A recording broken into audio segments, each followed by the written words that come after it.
নমস্কার বন্ধুরা, হচ্ছে জ্যোৎস্না রান্নাঘরে আজকে নতুন একটা রেসিপি। দেখো দেখো এই জিনিসটা দিয়ে আমি নতুন একটা জিনিস বানাবো।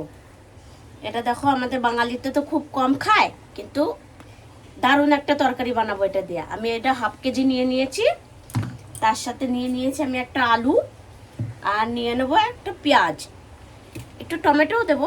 আমি এগুলো এখন কেটে নেই। দেখো এইভাবে ঝিঙা যেরকম আমি ছাড়াই, ওরকম ঝিঙের মতনই আমি ছাড়াবো। এই দেখো, আর দেখতেও ঝিঙের মতনই হয়। তার সাথে আমি দেব এটা ছোলা, আর তার সাথে দেব একটু ছোলার ডাল। এটা পিষে দেব, মিক্সিতে পিষে পেস্ট করে তারপরে দেব। একটু ধনেপাতাও দিয়েছি, দুটো কাঁচা লঙ্কা দিয়ে। এবার দেখতে থাকো, বাকিটা আমি ছাড়িয়ে নিই। এই দেখো বন্ধুরা, আমাদের এখানে এখন বৃষ্টি, এরকম এখন জুন মাস থেকে চালু হয়, আর একদম নভেম্বর অবধি এরকম বৃষ্টি হবে। হ্যাঁ, একদম 4 মাস এরকম বৃষ্টি হতে থাকে। মানে এখন তো একটু কম পড়ছে, এর থেকে বেশি পড়তে থাকে। একদম দিন রাত 24 ঘন্টা এরকম বৃষ্টি হতে থাকে। আমি এরপরে যখন জোরে বৃষ্টিটা আসবে আমি দেখাচ্ছি এই ভিডিওর মধ্যেই। এই দেখেন ছাড়ানো হয়ে গেছে।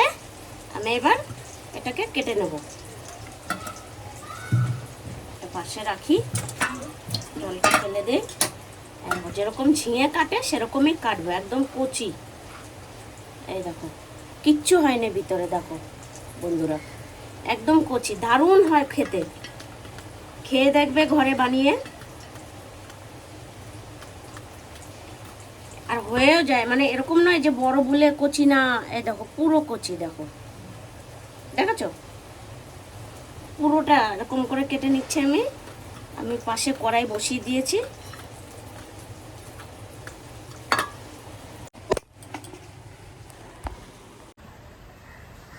আমি কড়াতে তেল দিয়ে দিচ্ছি। আগের একটু তেল ছিল, আমি উচ্ছে ভাজা করেছিলাম, ওটার মধ্যে আরেকটু তেল দিয়ে দিয়েছি। এবার আমি এটা ভেজে নেব।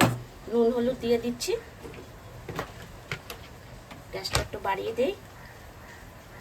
এখন আমাদের এখানে এত বৃষ্টি বন্ধুরা, হচ্ছে কিচ্ছু দেখা যায় না, সব সময় এরকম অন্ধকার হয়ে থাকবে, সব সময় জন্য। আর খুব বৃষ্টি, এর মধ্যে আমাদের সব কাজে কর্মে বেরোতে হয়, এর মধ্যে সব অফিস বাগানা সব এর মধ্যেই সব। 4 মাস বৃষ্টি হবে তো কি করবে লোকে? বসে ধরেই থাকবে? কাজ তো করতে হবে।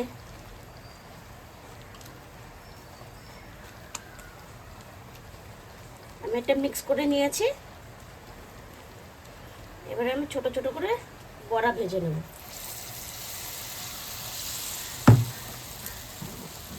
গ্যাসটা কমিয়ে দিলাম।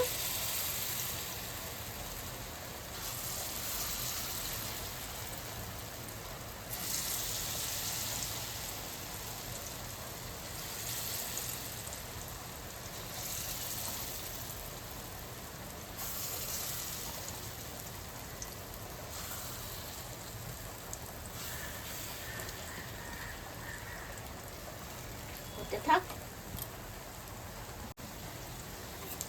আমি এই ছাড়টা উল্টিয়ে দিচ্ছি। দেখো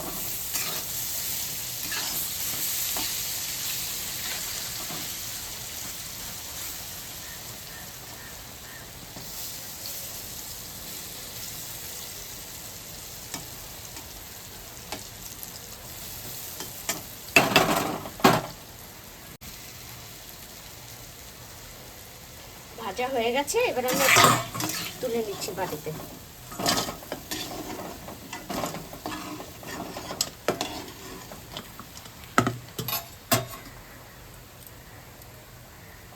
এবারটা শুকনো লঙ্কা দিয়ে দিচ্ছি, একটু কালো জিরে দিয়ে দিচ্ছি,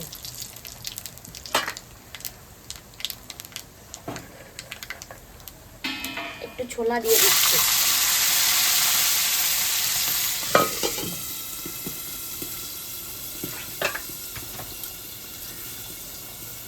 ছোলাটা ফোটে তো, ওর জন্য একটু ঢাকা দিয়ে দিলাম।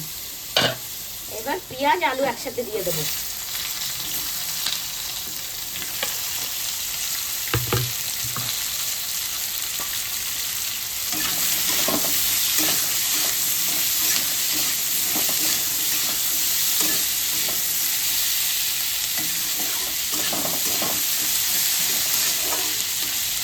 একটু ভাজা ভাজা হতে থাক, আমি একটু ঢেকে দিই। এবার আমি একটু ঢাকাটা খুলে দিচ্ছি।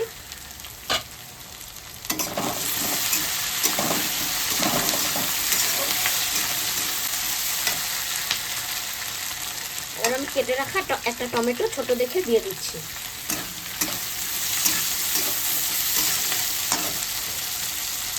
এবার আমি তরইগুলো দিয়ে দিচ্ছি। এটাকে না তরই বলে আমাদের এখানে।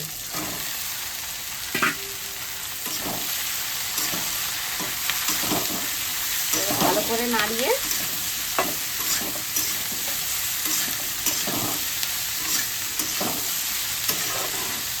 আমি পেঁয়াজ দিয়েছি। তোমরা রান্না করলে পেঁয়াজ দিলেও হবে, না দিলেও হবে। এটাতে জিরা ফোড়নও দিতে পারো আর কালো জিরা ফোড়নও দিতে পারো। নুন দিয়ে দিচ্ছি আমি, একটু জিরের গুঁড়ো, একটু হলুদ। আমি আবার ভালো করে নাড়িয়ে দিচ্ছি।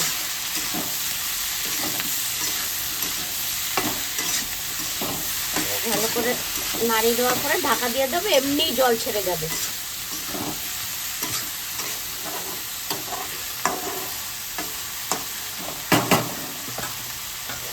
এমনি জল ছেড়ে যাবে, ঢেকে দিচ্ছি। চলো বন্ধুরা দেখি ঢাকাটা খুলে, দেখো কতটা জল ছেড়েছে।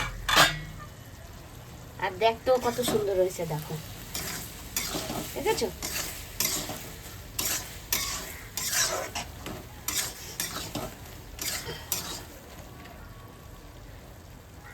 আলুটা অর্ধেক সিদ্ধ হয়ে গেছে। এবার আমি বাকি এই বড়াটা ঢেলে দেব। বড়াটাও তো একটু সিদ্ধ হবে, এই জলেতেই সিদ্ধ হবে।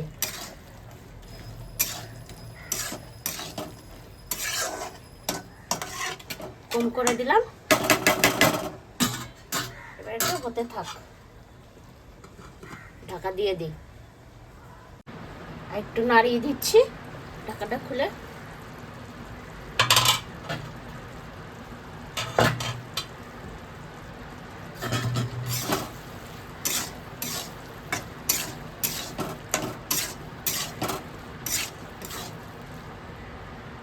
বড়াগুলো সিদ্ধ হয়ে গেছে, আলুগুলো সিদ্ধ হয়ে গেছে।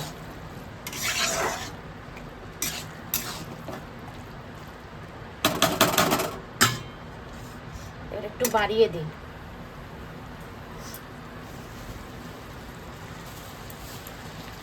কতটা হয়ে গেছে। এবার আমি একটু ধনে পাতা দিয়ে দিচ্ছি।